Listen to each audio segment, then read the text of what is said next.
I'll make you happy for my late wife and son." "What?" I almost blurted out. I wondered whose wife and son he was declaring dead. Eavesdropping further, Thomas uttered something even more unbelievable. "You're all I have left after losing everything. Will you marry me?" I could never forgive Thomas for pretending that his wife and son were dead. To think he would go as far as lying and proposing to such a young woman. Of course, I couldn't just stay silent. When I looked at Brian, he met my gaze and nodded. Then, we stood up and approached Thomas. "Hello, your dead former family here. We've come back from the afterlife just for you, Dad."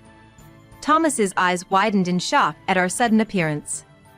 It was from there that Brian and I began our revenge on Thomas. "My name is Chloe.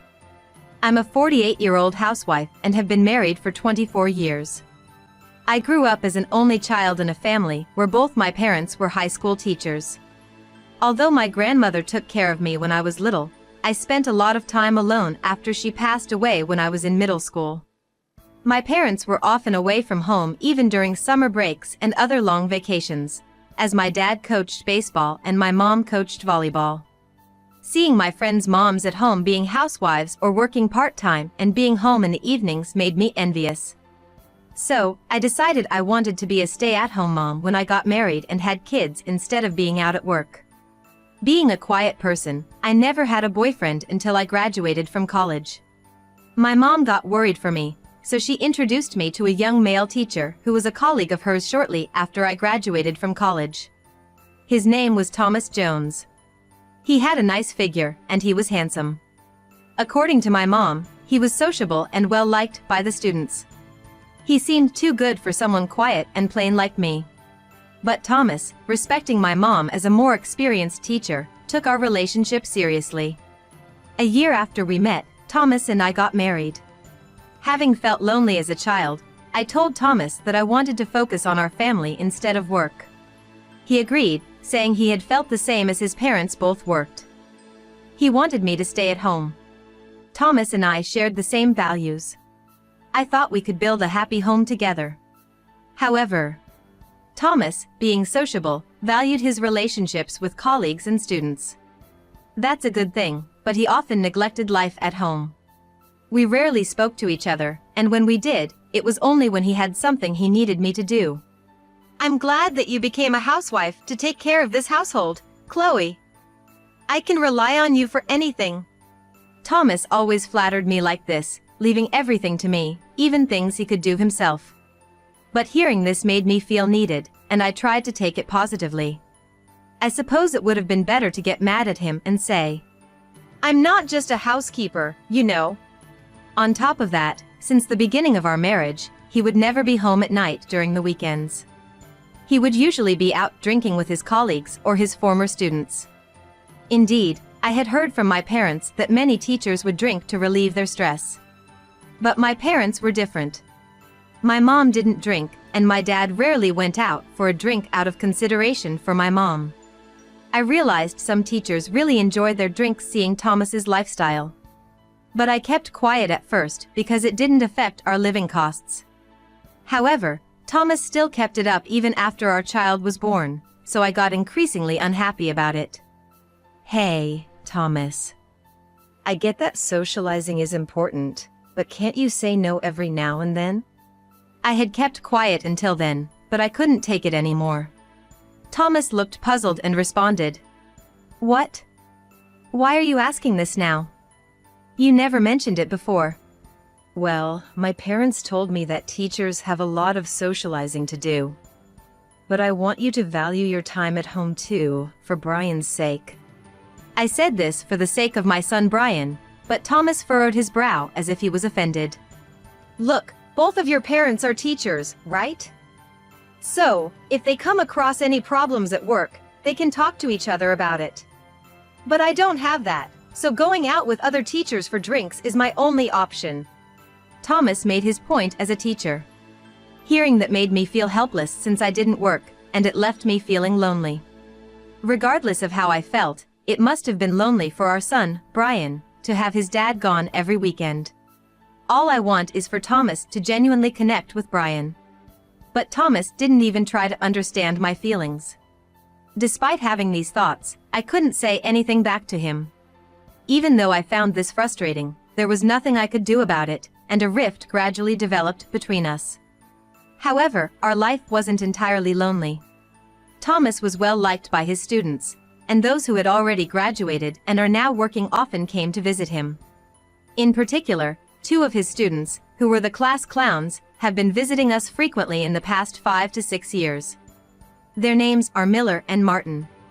They would still come over on their days off even after graduating from college and getting a job.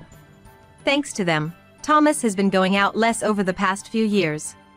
Brian, now in his senior year in college, has become quite close to them, perhaps because they are around the same age. I feel kind of happy too when they come to visit us with their bright and friendly personalities. They always looked out for me and would bring over cakes and such. Today, they brought a cake over on their day off. But Thomas had been out since the morning. I'm sorry, guys. My husband has been out since last night and hasn't returned yet. They looked a bit awkward when I greeted them at the door. Perhaps they felt bad for visiting when Thomas was away. No, we're sorry for bothering you when Mr. Jones isn't here. But, is Brian here? Brian? Yes, he's here. Hearing their voices, Brian came out of his room. In fact, he was getting ready to go out as if he had been waiting for the 2 of them to come. Mom, I'm going out with the guys for a bit. Brian left with a somewhat burdened expression, along with the other 2. It seemed like they had something they didn't want me to hear. Well, boys their age might have concerns they can't share with their mothers. I watched them leave with a sense of unease but didn't say anything. Later, I passed by Brian's room, and I noticed his phone ringing. It's rare for Brian to forget his phone. I went into his room to pick it up. And without intending to, I touched the screen which wasn't locked and caught my breath. It was a message thread from Miller. He sent a picture showing Thomas with his arm around a young woman entering a hotel. The message read, I don't want to believe it, but the woman with Mr. Jones seems to be from a club. I secretly followed them after they left. Brian replied, I'll keep quiet because Mom would be shocked if she finds out. That's probably why they came to see Brian. Or maybe they hoped to figure out if Thomas had returned. Anyway, my mind went into a panic. The thought of Thomas cheating. I had an urge to confront him directly, but I hesitated. Brian was in the middle of job hunting, so I didn't want to trouble him with our marital problems. So, I decided to pretend I hadn't seen the message for now. When Brian returned, he still looked troubled. I greeted him, trying to appear calm. Then Thomas came home. He looked puzzled at Brian and I. What's up? You both look so out of it. An awkward silence filled the air. Brian must have been careful that I don't find out. For a while, Brian and I continued to act as if nothing was amiss when Thomas was around. Months passed, and soon it was almost Christmas. We planned to spend Christmas Eve as a family, celebrating Brian getting a job. However, I was still troubled by Thomas's suspected infidelity and couldn't bring myself to speak up. Then, Thomas said something. I'll come home late for a year-end party on the 24th of this month, so I won't need dinner.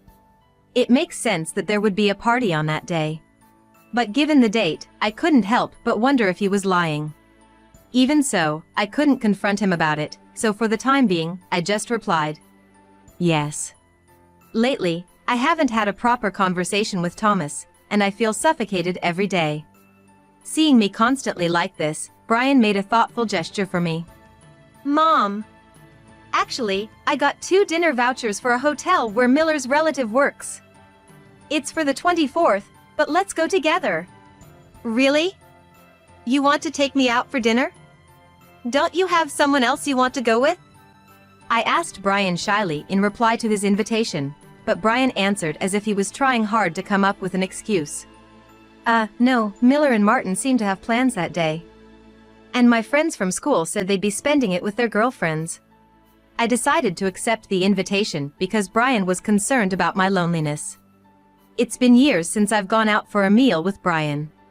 And it's at a very fancy hotel, so I thought I might dress up a bit. I was looking forward to the day with such excitement, but I never imagined I would encounter such misfortune on that day. And then, on the night of the 24th, Brian and I went to the hotel for dinner. It was more luxurious than I had imagined, and I almost faltered for a moment. I nervously entered the restaurant on the top floor of the hotel and was led to our table by a waiter. It felt more like a place where couples come to propose than a mother and son dining together. Looking around, there were indeed many young couples. In particular, the couple sitting by the window with the woman in very flashy makeup and clothes, and... Ah! I couldn't believe my eyes when I saw the man sitting opposite the woman. He was sitting with his back to us, so I didn't realize it at first, but the man was Thomas. Thomas was dressed in a formal suit like I had never seen before. It was probably either newly bought for this occasion or rented. I was frozen and couldn't move from the spot. I think Brian hadn't realized Thomas was there yet, so I tried to act calm. However, since our seats were close, I could clearly hear Thomas's voice. "I'll make you happy for my late wife and son." "What?" I almost blurted out. I wondered whose wife and son he was declaring dead. Eavesdropping further, Thomas uttered something even more unbelievable. "You're all I have left after losing everything. Will you marry me?" "Me? Really? I'm so happy." The seat was by a large window offering a panoramic night view of the city. She must have been deeply moved by being proposed to in such a romantic atmosphere. Brian, sitting opposite of me, seemed to realize it was his dad's voice and turned around quickly. "Brian, wait." I hurriedly stopped Brian from seeing Thomas's face behind us. But it seemed Brian already realized the man proposing to the unknown woman was his dad. Brian and I silently eavesdropped. Thomas's proposal went on. "You're the best. After losing my wife and son, I had lost the will to live, but thanks to you, the future seems bright." "Really? You rely on me that much?" "Of course. I'm even thankful to my deceased family because I got to meet you." Thomas took something out of his pocket with sweet words. It appeared to be an engagement ring. It looked much more expensive than the one he gave me.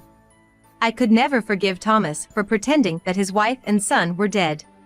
To think he would go as far as lying and proposing to such a young woman. Of course, I couldn't just stay silent. When I looked at Brian, he met my gaze and nodded. Then, we stood up and approached Thomas. "Hello, your dead former family here. We've come back from the afterlife just for you, Dad." Thomas's eyes widened in shock at our sudden appearance. The mistress, not understanding what was going on, looked surprised. "Who's this woman? And the mama's boy? Do you know them, Thomas?" "Who knows? They're total strangers. Just some troublemakers, I guess. Just ignore them." Thomas tried to brush it off, but sweat was trickling down his forehead. The woman glared at us, thinking that Brian and I were just here to cause trouble. "Hey, what's your problem, lady? You can't harass us like this just because you're jealous of our happiness." "It's not harassment. You're being deceived. This man is Thomas. He's my husband." "Oh, sure, the name matches, but does that prove he's your husband? If you're going to make baseless accusations, I'll call the police." "We have proof right here," Brian said and took an envelope out of his bag. Inside was our marriage certificate.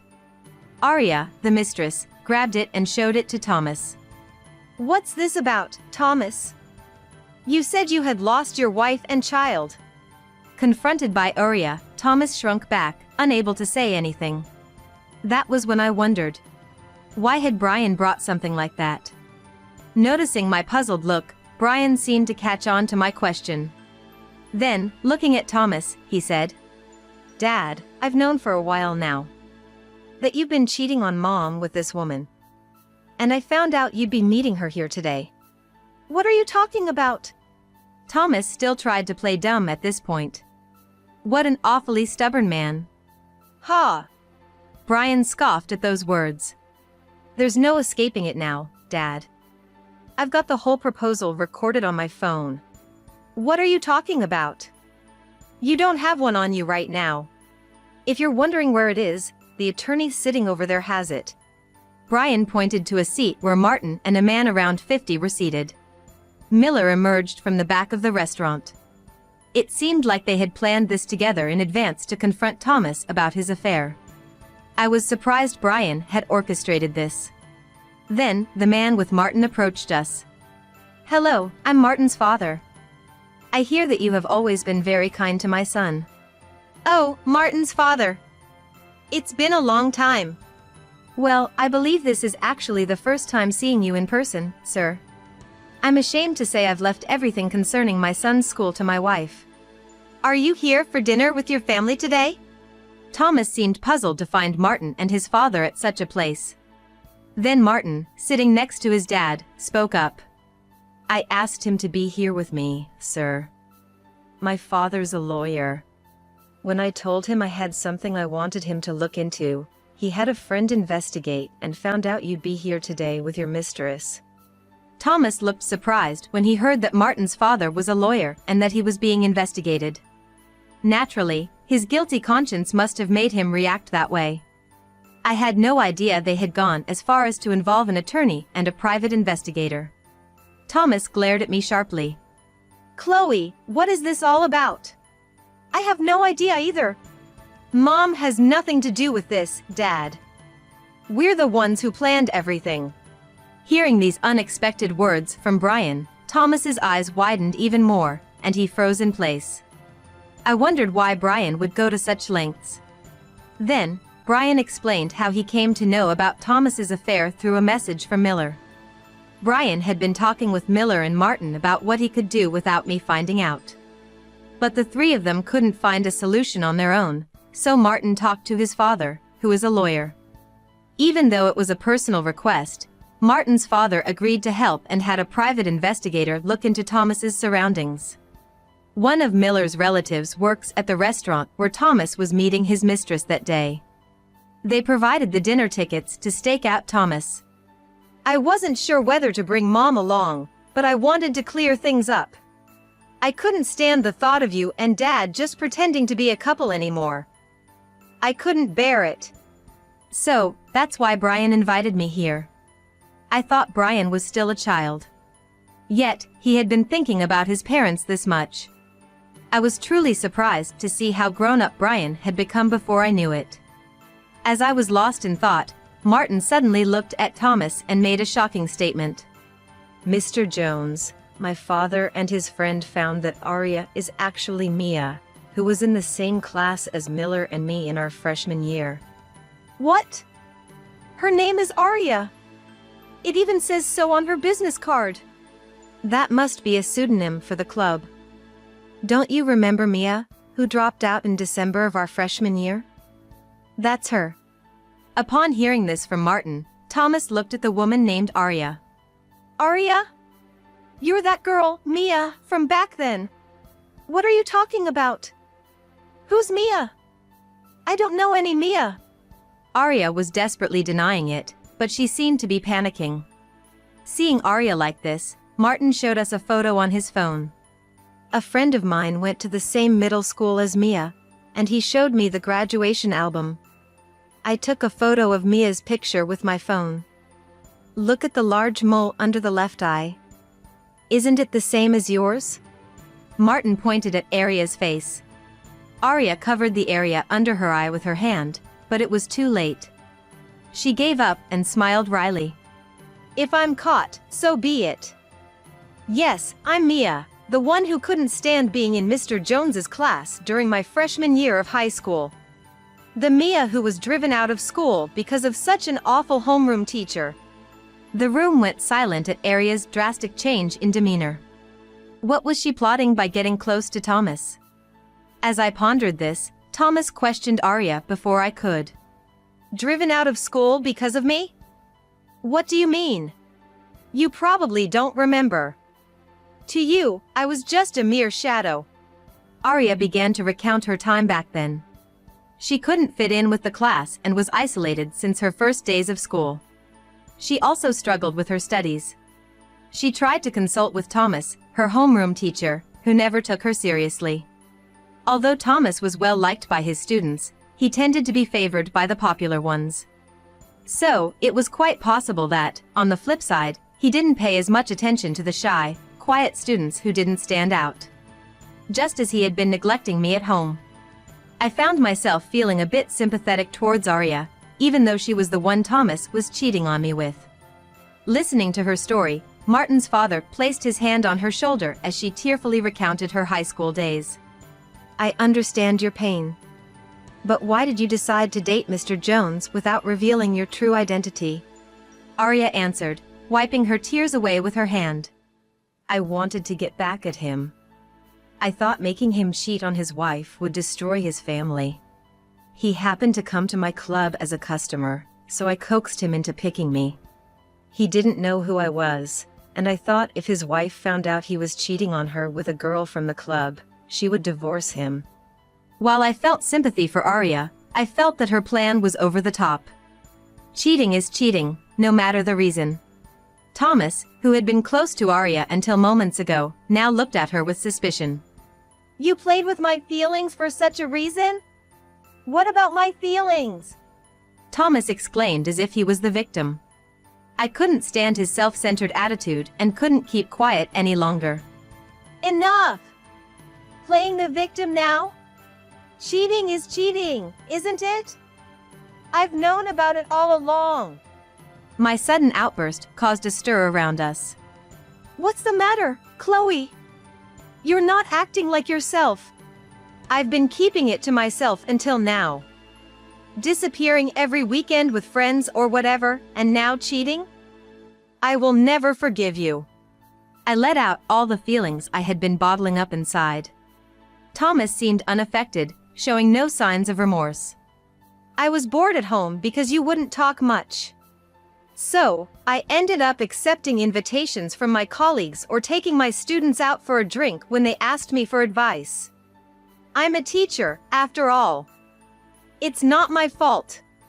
So what? Both my parents were high school teachers, and they cared for my family. You're just making an excuse. It would have been great if you were a teacher too, but anyway, I felt uncomfortable being with a wife like you with nothing to talk about. So, enough, Dad! You're embarrassing us! Brian's blow silenced Thomas immediately. Martin's father, witnessing the whole scene, tried to calm Thomas down. Mr. Jones, I heard from my son and my late wife that you are a good teacher. However, family is irreplaceable. I lost my wife 2 years ago, but you have such a wonderful wife. Please cherish the time with your family from now on. No, that won't be necessary. Let's end this. I've already talked to my parents, and they said I can come back home anytime. I felt bad for interrupting the kind words offered to me, but I needed to make my feelings clear. Thomas looked panic-stricken. What? What about me? I wanted to split up too, but I was deceived by the person I was planning to remarry. Deceived? You were the one lying about your wife and child being dead. As we were arguing, Martin's father stepped in. Looks like it would be best to take this to court. Since it was the husband who was having an affair, the wife can claim alimony in the trial. I will also take responsibility and pay the alimony. Arya, who had been silent until now, seemed to realize the gravity of her actions and offered to pay. Thomas was cornered and had no way out. After the trial, the divorce was finalized. Of course, I was able to claim alimony from Thomas. Arya, or rather, Mia, offered to pay alimony as well, but I declined. I couldn't forgive her for the affair, but she seemed genuinely remorseful. Since Thomas also had a part in her losing her job, I decided to settle things amicably with her. Thomas complained that it was unfair he was the only one paying alimony. He shows zero signs of remorse. Anyway, now that the divorce is finalized, I don't care about Thomas anymore. Later, I heard from Martin and his father that Thomas's affair with a student and our divorce became a rumor throughout the school. The rumor spread quickly among the parents, leading to a flood of complaints to the school. This led to Thomas losing the trust of his students and their parents, forcing him to resign. He tried to find another place to work, but few schools in his area were willing to accept him due to his bad reputation. The only school that offered him a position was located far in the countryside. But Thomas, who had enjoyed popularity, refused, saying he didn't want to be in such an unpopular area. Struggling to find employment and falling behind on rent, he was kicked out of his apartment by the landlord. With nowhere to go, Thomas then attempted to move in with Miller, who was living alone. "Mr. Jones, please don't destroy the respect I had for you. You look pretty pathetic right now." He was immediately turned away with those words. His current whereabouts are unknown. After the divorce, I moved back to my parents' home for the time being. Brian, having found a job, started living on his own and is now completely independent. My parents wished Brian had lived with them a bit longer, feeling a bit lonely. However, I too will be leaving my parents' home soon. As a matter of fact, I've hit it off with Martin's father since the divorce fiasco, and I'm getting remarried with him. He's a busy lawyer but always makes time for me. I probably won't be lonely anymore. And Brian is very happy for us. I feel like I've been putting up with things in my life for so long. But I've decided to move on from that. Having little work experience, I decided to try something new and became a clerk in my new husband's office. It takes some getting used to at first, but my husband and the rest of the staff are kind enough to give me training for my job. I feel very happy being with someone I love both personally and professionally. Life has become enjoyable for me. Now, it's time to start a new life for me.